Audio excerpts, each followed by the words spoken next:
Bustin In is about these two gals who, well, they're both unemployed, and they, well, you tell them the story, Esther.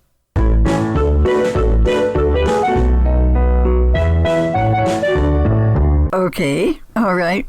Well, now this is the way it was.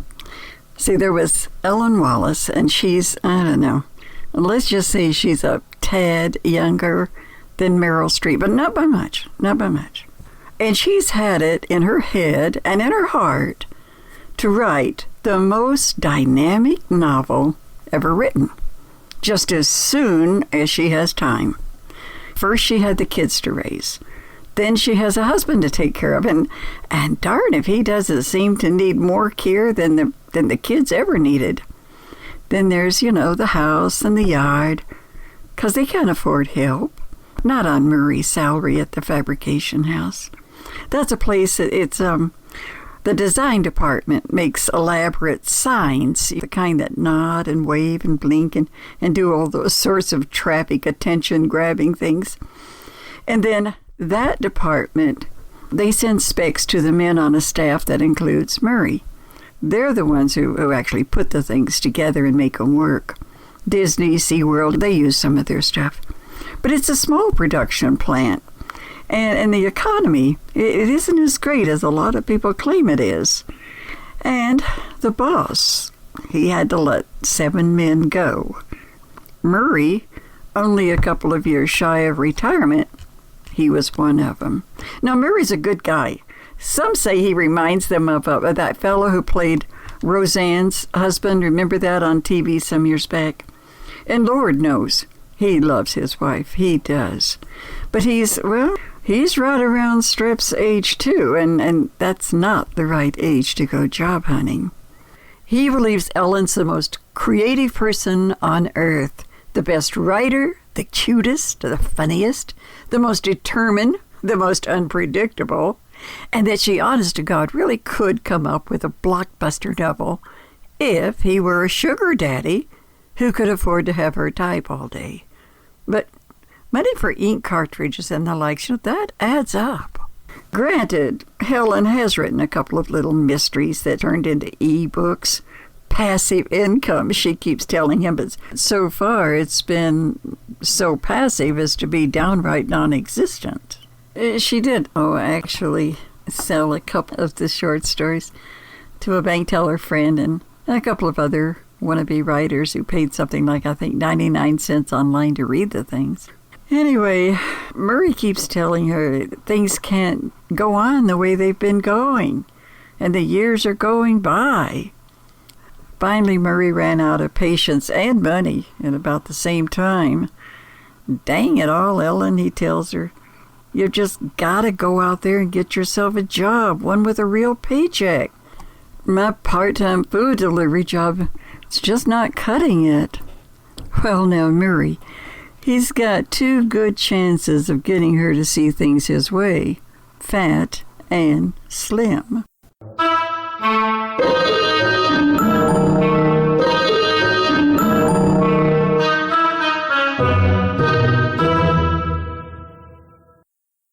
By coincidence, Ellen's best friend, Linda Hansen, she's also jobless. And it happened like this. When Linda got out of high school, she took a summer job in a tool and die company sales department. In due time, she was made area director of sales, then regional director, then national director. And she won recognition and even awards for her effort. And she used her bonuses to send a few nieces and nephews and cousins to college. Wasn't that sweet of her? Recently, she'd put a down payment on some lakefront condo she wanted to get. Well, heaven's sakes, why not? After 18 years of hard work and doing things for everybody else, it was time she did something for herself. She hadn't yet moved from the little cottage she'd been renting for Mrs. Cathaway. Mrs. Cathaway, now that's a funny story. She lives in the big house up front with her 14-year-old grandson, Dino, and what a neat kid he is. Every time you see him, he's behind a handheld camera following Linda around. He peeks, around the corners. He's always got that little camera going. And they have no idea what he thinks he's going to do with footage of a couple of broads sipping wine spritzers and trying to figure out how to launch Ellen's literary career before she and Murray end up in the poorhouse. But Dino, he wasn't concerned. He'd figure something because he was so determined. He was going to be like his hero, Steven Spielberg. Anyway, at this point, Linda was still renting that little cottage out behind Miss Hathaway's house. And she was just having a ball buying carpet and furniture for the new place. She told Ellen she was about as happy as she'd ever been in her entire life. Well, all of a sudden, trouble reared its ugly head. The Tool and Die Company was sold to new owners, a husband and a wife team. And for some reason, the wife seemed to be threatened by Linda. Maybe it was because of her knowledge of the business or because she still, she looked pretty darn good for her age. And her husband hadn't missed that fact. Anyway, out of the blue, the woman fired her. Linda demanded to know why, and the new owners couldn't or wouldn't tell her. And that's when she really lost her temper. So then they claimed that they had to let her go because of insubordination. Naturally, Linda fought that, and of course, unemployment was held up until the issue could be resolved. So with no benefits and all of her savings spent on relatives and now on the new condo, what in the world was she supposed to do? Let's face it, who's going to hire a lady who's only had one job in her life and who's pushing the heavy side of 50? Pretty soon she found herself in the same financial mess as Murray and Ellen. And her phone was temporarily, out of service. What a mess. This one afternoon, Linda and Ellen were sort of mulling over their situation, and they were sitting in Linda's living room.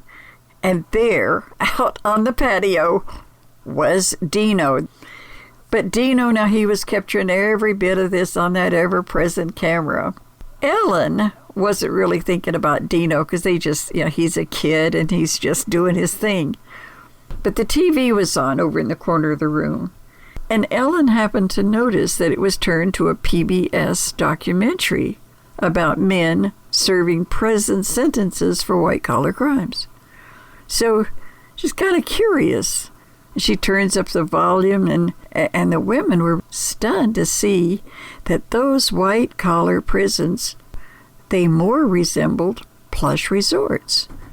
The men had tennis courts and medical services. Even dentists were there to take care of them. Mostly, though, they had leisure time. Yep. One of the men, a political sort of celebrity serving time stealing an opponent's election files, said he spent most of his time at the library gathering up information for the book he was writing. The place, he said, was massive and computers were available to him 6 days a week.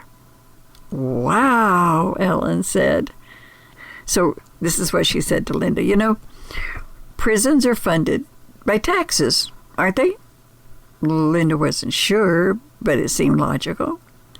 So, Ellen said, Murray and I pay taxes. You do too. In a way, we own those prisons. Well, it's sort of like a timeshare. We bought into them.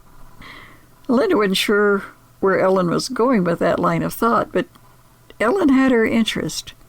Look, Linda, we bought into it with our taxes, and by thunder, we should be able to collect on our investment. In a burst of energy, Ellen knew what she wanted. She wanted a full year of peace and quiet in a white-collar prison where she could research true crime cases and write that best-selling novel that's been inside her burning to get out.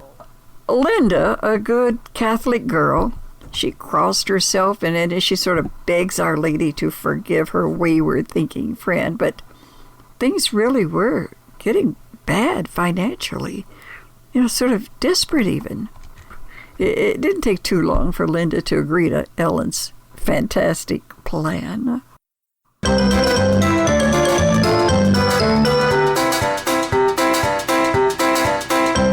Now, a major hurdle toward accomplishing the goal of being arrested was to do something illegal. Not too illegal, mind you. I mean, Ellen can't kill ants without crying, and Linda can't use her hands for much besides crossing herself when she even considers wrongdoing such a dilemma. So Ellen suggests that they rob, put that in quotes, rob her local bank. It's a small branch where, everybody knows her. That's where her friend bought one of her 99-cent ebooks. That way, they're sure not to get shot. Nobody there is going to shoot them. And they definitely don't want to get shot. They don't even want to carry a gun, really. That could get them in a place that's more serious than a white-collar campus. Well, Linda's still worried about it when she agrees to drive the getaway car, though granted, they don't plan to get very far away. After all, the whole point is to get caught. Off they go one morning around 10, straight to Ellen's bank.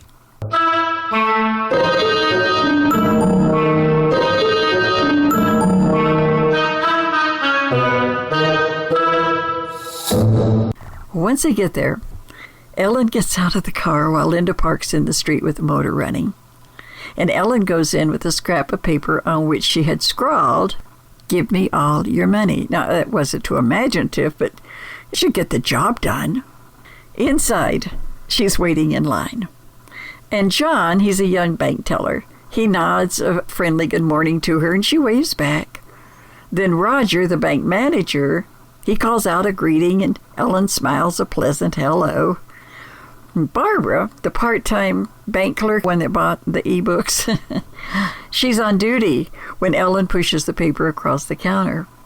And Barbara reads it, and then she frowns, and she looks at Ellen, and then she grins ear to ear. "Oh, my goodness," she says. And she turns to Roger in the back of the room. "Hey, look what Ellen's doing. She's researching a new story." So Roger, he comes right over and he reads the note, and then John comes over and he reads the note, and I think it's so clever of the very clever Ellen to do her research where she knows everyone. Barbara leans to her confidentially and she says, "Honey, I don't really have time to go through all the steps I'd have to take if this were a real situation. But if you can come back in about an hour, better yet, what are you doing for lunch?" It's salt in the wound that Linda gets a ticket for double parking. And they concede they're just not psychologically up to their task. And what they need, they decide, is training.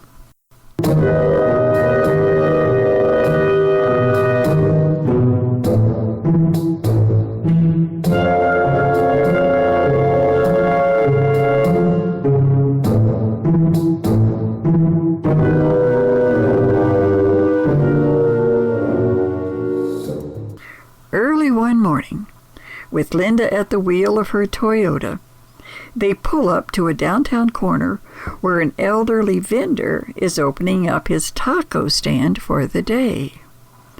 Linda and Ellen, they watch until he unlocks the register and pulls in the bills he'll need to get business going in a few minutes.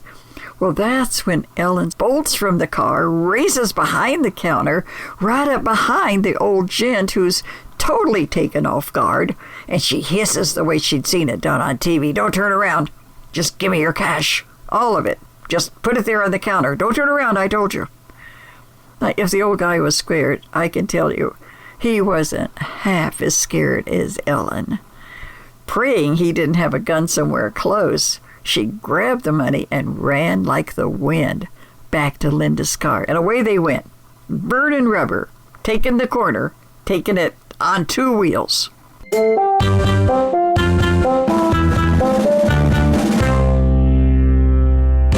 They did it.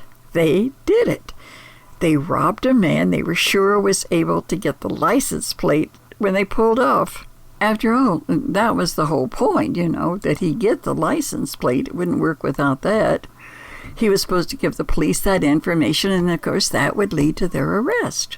So Linda and Ellen, they were high-fiving each other, and they completed their first training session successfully. But they were filled with a sense of guilt. Linda crosses herself. Ellen tears up. They'd scared an old man who didn't do anything to deserve what they did to him. Ellen counted the $25 that came from the register and wondered how in the world to get it back to him without causing more problems. Now, she didn't tell Linda that she got up the next morning at the crack of dawn to drive downtown to that corner where, still wearing her house coat and hair rollers, she goes up to the old man at the taco stand and she presses 2 10s and a 5 into his hand. What's this, he wants to know. She's too ashamed to admit she was the one who robbed him yesterday. So she just folds his hands over the money and she hurries back and gets in her car and she drives away. Well, she no more than disappears around the corner.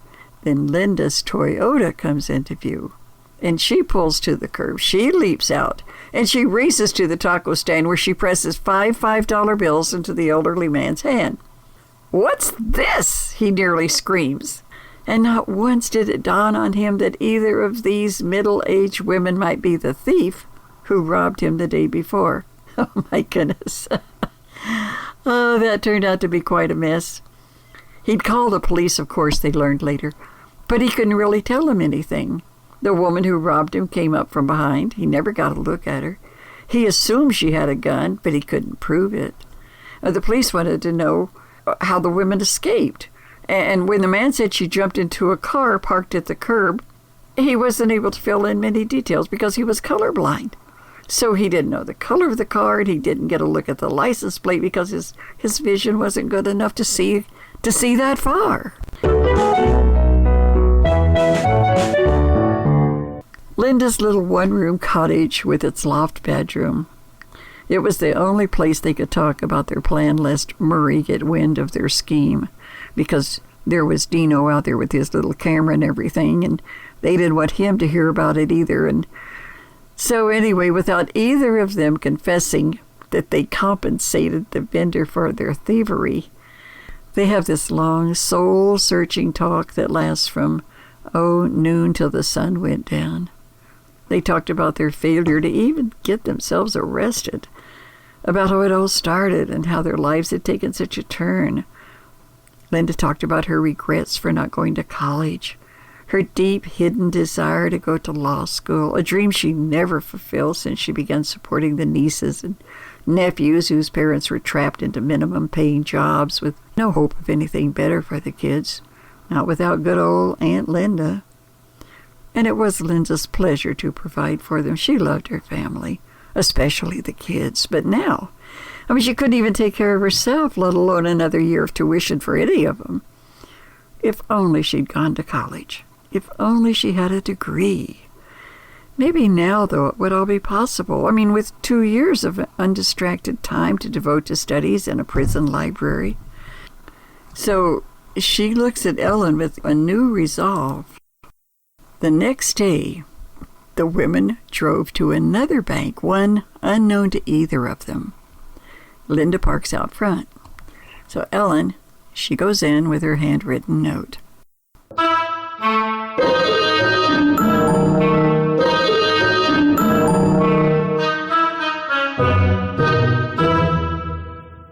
There's an old security guard sitting on a stool in front of the double doors, and he nods pleasantly as she passes by on her way inside. And there weren't any lines, so Ellen goes directly to a bank teller where she passes the woman her note. Ellen wasn't sure what would come next, but she sure wasn't prepared for the teller to freeze the way she did. Absolutely froze in horror. Panicked. Ellen leans across the counter and she points to the alarm button. The button! Push the button! But the bank clerk, she was immobilized by fear. So Ellen, she jumps up on the counter and she leans over and she pushes it herself. And off goes the alarm. Darn, it was so easy. She knew just where to look thanks to all those cops and robber shows on TV.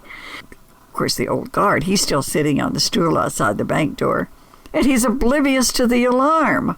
So Ellen's screaming, "Get in here! Arrest me!"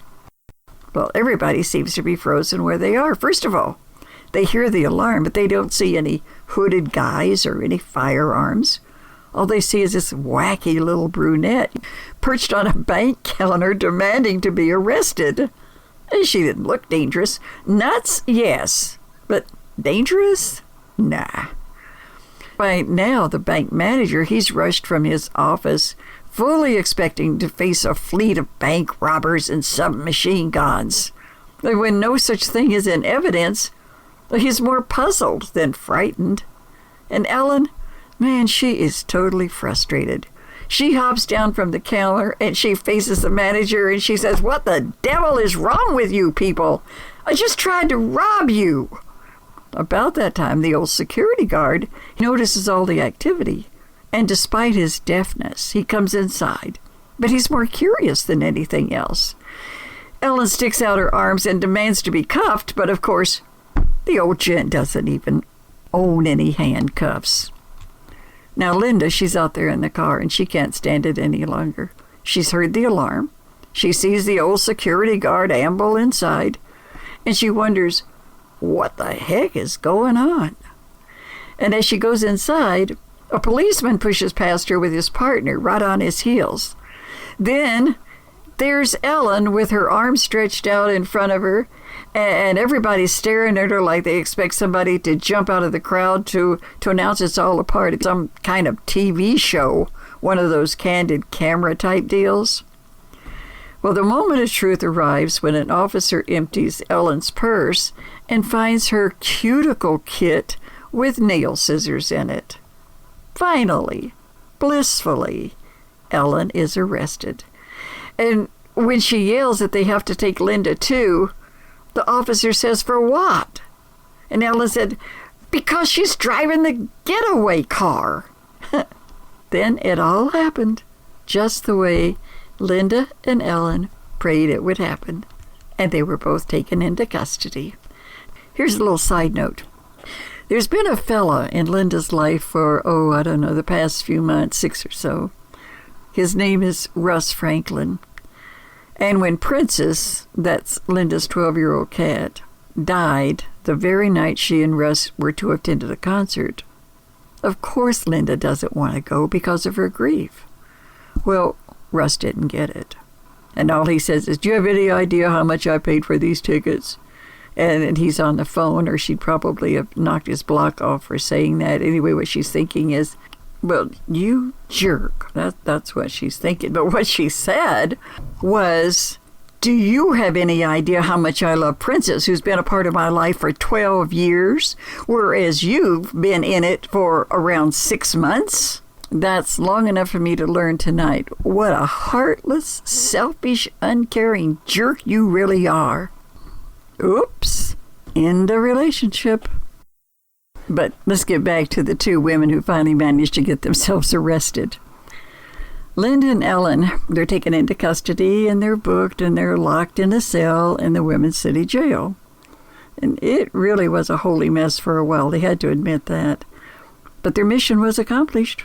So, again, they exchange high fives and they breathe a big sigh of relief.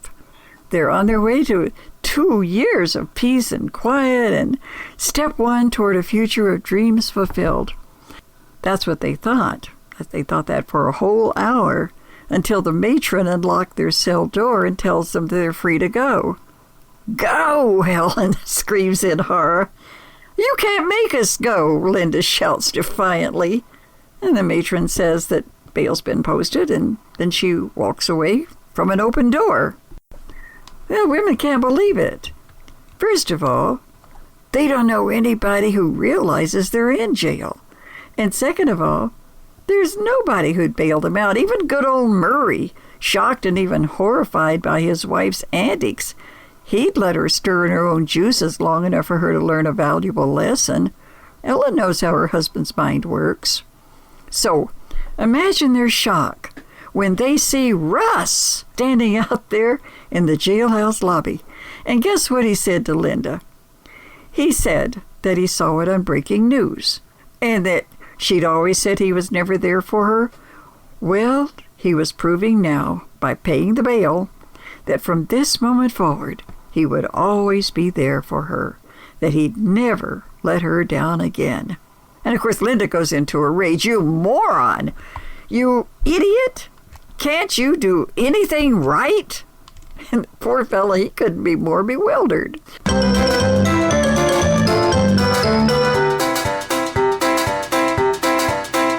Once outside, Linda and Ellen, they were shocked to find placard-carrying protesters in front of the jail. There were news vans everywhere.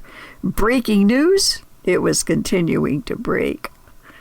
There's a lady, Doria Allblue was her name. She was a feminist, activist, lawyer, and she's the one leading the crowd of women protesting the arrest of, quote, 2 women with spotless pasts, obviously going through menopause and being treated like common criminals when any fool can see what they need is counseling and compassion.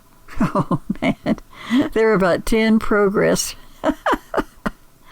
about 10 protest groups in evidence with more on the way. Nationally known for her feminist crusades, Allblue had quickly orchestrated a media conference, so all the networks were there. And Linda and Ellen, they're just watching incredulously. They're almost instantly the arrest of the century. Networks were devoting huge blocks of time analyzing why apparently normal women would behave in this bizarre fashion. National magazines get in on it. They do feature articles and they've got editorials analyzing them. Linda and Ellen, they can't go anywhere without attracting crowds. Linda was having second thoughts about the whole thing. Ellen, too, actually. Mainly because Murray, well, he'd had enough and he moved out. Yep. Ellen and Linda, they escaped to Linda's little cottage to meditate and find the answer to this mess they've created for themselves. And all of this is captured on Dino's ever watchful, though carefully hidden, camera. Can you believe it? Can you believe it? TV talk shows put out the call. Dr. Phil wants these 2 highly controversial women on his show. And who shows up in person on network to explain the women's behavior and motivation, though she has no real idea about either? Why, of course, it's Doria Allblue. Of course it is. Though Linda and Ellen do get to appear on these shows via satellite. Comes the day of the court hearing. Now listen to this. The judge, he's both serious and he's stern. This is not a game, he admonishes them. Never mind their argument that they paid for their stay at a white-collar prison through taxes. He'll not have his court become a media circus. Softening, he addresses their concerns. The press of life, the need to accomplish something worthwhile when life itself seems to prohibit it. All of this he talks to them about before he dismisses the case. Boy, defeated, deflated, the women go out of the courthouse, still unemployed, still broke, and now humiliated. Their female advocate supporters, they line one side of the steps and their detractors line the other. Oh, they had both. Oh, yes, they did. But Linda nor Ellen pay the slightest attention. They just want to get out of there. Well, out of the crowd, Murray approaches, and he puts his arms around Ellen, and he wants her to come home. Just come home, honey, he says. Put all this nonsense behind you. He's willing to forgive and forget. But she tells him she has to think things over. She really has to think about all this. And then she walks on with Linda. Now, before the 2 women reach the street, a well-dressed man approaches with his hand outstretched, and he said, "Excuse me." And his voice is well modulated, and he sounds very professional. And he says that his name is Craig Townsend, a literary agent. And he goes on to tell him, "I work with some of the biggest publishers in the business, and I think you two might have an interesting story to tell. Have you ever thought about writing a book?" And the women look at each other astounded. Are we maybe talking advances here?" Ellen asks. Townsend grins. "I think we can safely say we're talking about maybe $1 million in advances here." As the women high-five one another right there on the courthouse steps, they hear a young, familiar voice behind them. Excuse me, sir. Dino says, I was wondering if you might have any interest in film rights. It just so happens that I've got...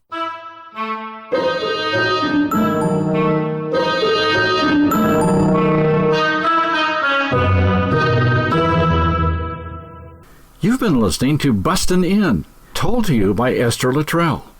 The score was composed and performed by David Randa of Fesliyan Studios.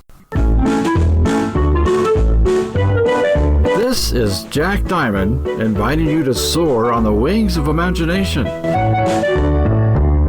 And don't forget to subscribe so somebody around here can get paid.